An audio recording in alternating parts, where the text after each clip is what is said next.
Hello అండి, welcome back to easy cook channel. ఈరోజు మనం రవ్వ పూరీలను ఎలా ప్రిపేర్ చేసుకోవాలో ఈజీగా టేస్టీగా చూసేద్దాం. ఇది ఇన్స్టెంట్ స్నాక్గానే కాకుండా ఇన్స్టెంట్ స్వీట్గా కూడా చాలా క్విక్గా అయిపోతుందండి. లోపల సాఫ్ట్గా పైన క్రిస్పీగా. సో దీన్ని ఈజీగా టేస్టీగా ఎలా ప్రిపేర్ చేసుకోవాలో చూసేద్దాం.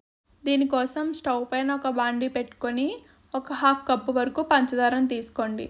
మీరు ఏ కప్పుతో అయితే పంచదారను తీసుకుంటున్నారో అదే కప్పుతో 2 కప్పుల వరకు నీళ్ళను కూడా యాడ్ చేసుకోండి. నేను ఇక్కడ తీపి కోసం పంచదారను తీసుకుంటున్నానండి. ఒకవేళ మీకు పంచదార ఇష్టం లేకపోతే సేమ్ క్వాంటిటీలో బెల్లంనైనా తీసుకోవచ్చు. ఇలా 2 యాడ్ చేసుకున్న తర్వాత దీంట్లోకి చిటికెడు ఉప్పును కూడా యాడ్ చేసుకోండి రుచి కోసం.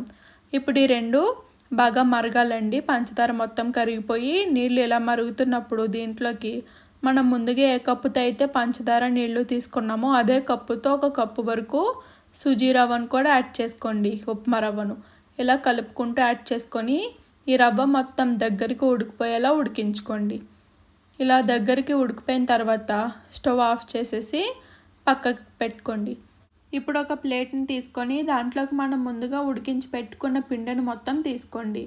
ఈ పిండిని మొత్తం తీసుకున్న తర్వాత ఇది చల్లారేంత వరకు చల్లార్చుకొని దీనికి కొద్దిగా చేతికి ఆయిల్ అప్లై చేసుకొని ఈ పిండి మొత్తం మెత్తగా అయ్యేంత వరకు ఇలా మీకు చూపిస్తున్నట్టుగా మదాయించుకోండి. ఇలా మదాయించుకుంటూ కలుపుకోవడం వల్ల మనం పూరీలు చేసినప్పుడు పిండి అనేది ఈజీగా మోల్డ్ అవుతుందండి. ఈజీగా పూరీలు చేయడానికి బాగుంటుంది. ఇలా మీకు చూపిస్తున్నంత మెత్తగా వచ్చేంత వరకు మదాయించుకోండి. ఇప్పుడు ఈ పిండిని పక్కన పెట్టుకొని నేను మీకు చూపిస్తున్న విధంగా కొద్దిగా ఆయిల్ చేతికి అప్లై చేసుకొని మనం ముందుగా మదాయించి పెట్టుకున్న పిండిను ఇలా బాల్లా తీసుకొని దీన్ని పూరీ షేప్లో ఈజీగా ఒత్తేసుకొని పక్కన పెట్టుకోండి.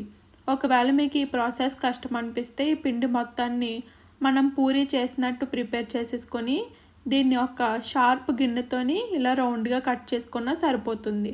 నాకు ఇది అలవాటు కాబట్టి నేను ఈజీగా ఇలా ప్రిపేర్ చేసేస్తున్నానండి. ఒకవేళ మీకు ఇలా కష్టం అనిపిస్తే రాకపోతే కనుక అలా ప్రిపేర్ చేసుకోవచ్చు. ఇప్పుడు ఇవన్నీ ఇలా ప్రిపేర్ చేసుకొని ఆయిల్ బాగా హీట్ చేసుకొని ఇవన్నీ ఆయిల్లో యాడ్ చేసేసుకోండి. మనం పూరీలు ప్రిపేర్ చేస్తున్నప్పుడు ఆయిల్ ఎంత అయితే హీట్గా ఉంచుకుంటామో అంత హీట్తో ఉన్నప్పుడు ఇవి వేసేస్తే సరిపోతుంది. ఇవి 2 వైపులా గోల్డెన్ కలర్ వచ్చేంత వరకు ఫ్రై చేసుకొని తీసేసుకోవడమే.